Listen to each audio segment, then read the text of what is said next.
গাজীপুরের টঙ্গীতে ঢাকা ময়মনসিংহ মহাসড়ক অবরোধ করে গার্মেন্টস শ্রমিকদের বিক্ষোভ। এতে কয়েক কিলোমিটার জুড়ে যানজট তৈরি হয়েছে। মহাসড়কে ভোগান্তিতে যাত্রীরা ঢাকা ময়মনসিংহ মহাসড়ক থেকে যুক্ত হচ্ছেন। সহকর্মী ইফতেখার রায়হান। ইফতেখার, গার্মেন্টস মালিকরা কি কারণে বেতন বকেয়া রেখেছেন জানাবেন। এছাড়া কয়েকদিন পরিস্থিতি শান্ত থাকলেও আবার হঠাৎ করে গাজীপুরে পোশাক খাতের অস্থিরতা কেন? নাফি, ঠিকই বলেছেন। আসলে আমরা মালিক পক্ষের সাথে কিন্তু কথা বলার চেষ্টা করেছি, তবে মালিক পক্ষের কাউকে কিন্তু পাওয়া যায়নি কারখানায়। তবে সেনাবাহিনীর সদস্যরা যখন এই ঢাকা ময়মনসিংহ মহাসড়কে যখন আন্দোলন করছিল শ্রমিকরা, তখন সেনাবাহিনীর সদস্যরা কিন্তু মালিক পক্ষের একজন প্রতিনিধিকে এখানে নিয়ে আসেন এবং এরপরে কিন্তু মালিক পক্ষ থেকে একজন কিন্তু এখানে যে হ্যান্ড যে মাইক যেটি রয়েছে সেটি দিয়ে শ্রমিকদেরকে বিভিন্ন ধরনের আশ্বাস দেন।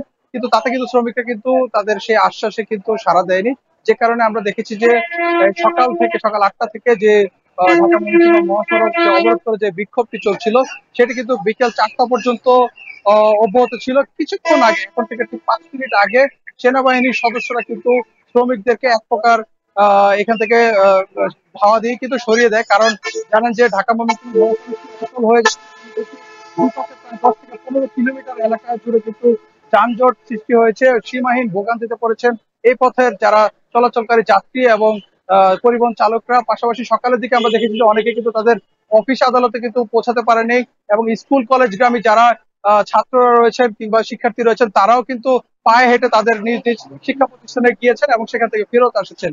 এবং আমরা অনেক অ্যাম্বুলেন্সকে দেখেছি যে এই যানবাহনে এই যানজটে কিন্তু আটকা পড়ে কিন্তু তারাও কিন্তু ভোগান্তিতে পড়েছেন। তো সবকিছু মিলিয়ে বলা যায় যে আসলে চলতি মাসের শুরুর দিক থেকে কিন্তু ধীরে ধীরে কিন্তু অস্থির হয়ে যে পোশাক খাতে ঘিরে কিন্তু অস্থিরতা তৈরি হয়।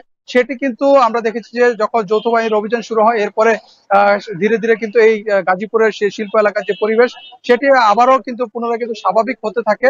তবে এখন পর্যন্ত কিন্তু বিচ্ছিন্নভাবে প্রায় প্রতিদিনই বেশ বিভিন্ন কারখানাগুলোতে বিক্ষোভ চলছে এবং এর কারণ হচ্ছে বেশ কিছু গার্মেন্টস প্রতিষ্ঠানে এখনো মালিক পক্ষ তাদের যে বেতন, বকেয়া শ্রমিকদের বেতন সেটি পরিশোধ করতে পারছে না। পাশাপাশি ওভারটাইমের মজুরি যেটি রয়েছে সেটিও কিন্তু পরিশোধ করতে পারছেন না। সবকিছু মিলিয়ে যে গার্মেন্টস মালিকদের যে একটি উদাসীনতা কিংবা বলা যায় গার্মেন্টস মালিকরা যে একটি অর্থনৈতিক সংকটে রয়েছেন, সেই সংকট মোকাবেলার করতে না পারার কারণে কিন্তু এই যে শিল্প যে শ্রমিকদের যে অসন্তোষ সেটি কিন্তু তৈরি হয়েছে।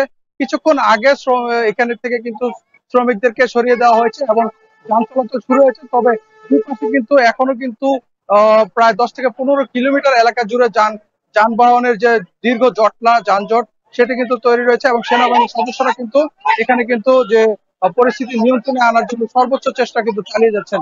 এবং আমরা শ্রমিকদের সাথে কথা বলছিলাম, তারা কিন্তু বলছেন যে এইখানকার যে সিজন ড্রেসের যে কারখানাটি রয়েছে এই পোশাক কারখানার মালিক দীর্ঘদিন ধরে পোশাক শ্রমিকদের সাথে আহ, আশ্বাস দিয়ে তাদের যে বেতন ভাতা সহ অন্যান্য যে পাওনাদি সেগুলো পরিশোধের যে আশ্বাস দিচ্ছেন, কিন্তু দিয়েও কিন্তু তারা কিন্তু সেই আহ বিষয়টি কিন্তু তারা কিন্তু সমাধান করতে পারছেন না।